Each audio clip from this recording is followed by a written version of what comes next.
Hi, Milt of MF Metalarts here, and welcome to another video on basic filigree techniques. In this video, I'll be demonstrating making a filigree style bale. As always, when following along with me, please observe standard studio safety and hygiene practices, which include wearing the appropriate eye protection, wearing natural fiber clothing, and wearing closed-toed shoes. Also, please do not attempt any of the steps that I'll be demonstrating if you're unfamiliar with the safe use of the tools I'm using. The tools that you will need to follow along with this video and practice the technique that I'm about to show you includes a properly set up soldering station, excellent ventilation, and of course, the solder application tool that I like to use, a 4x4-inch bench block, flush cutters, nylon jaw deep bending pliers or forming pliers. Consumables include paste solder, frame wire, filigree wire, and chip solder hard. The chip solder is optional.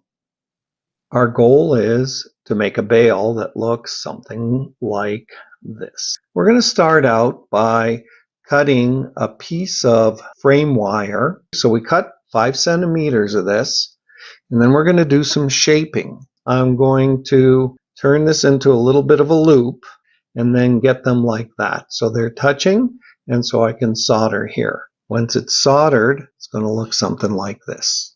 I'm going to push these down on my pliers, and then I'm going to gently pull the pliers open. Next step is get some filigree wire that you've made, and we're going to make a little eye over here, and we're going to start rolling it.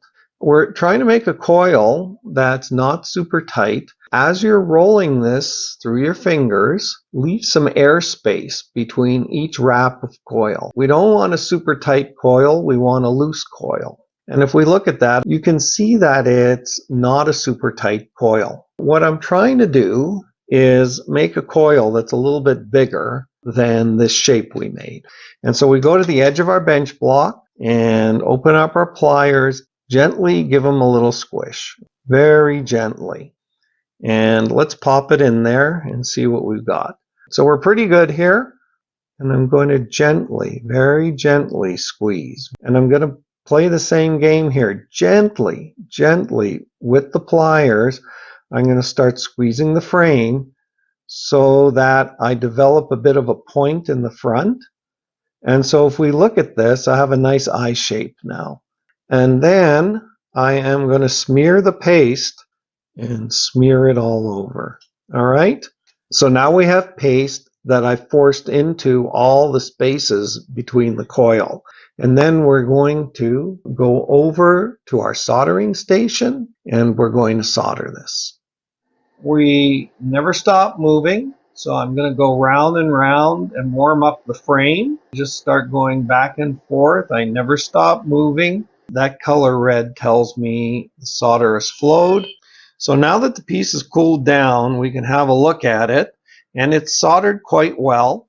So we're trying to make a U shape to match this. In order to do that, I prefer very much to start with this pair. We're going to gently squeeze. After using these jaws, that's how far we've gone. Now I can take something like this and put my piece in here. So I'm going to use my fingers, get some nice flat nose pliers, squeeze it gently. So now what we have to do is attach this to something.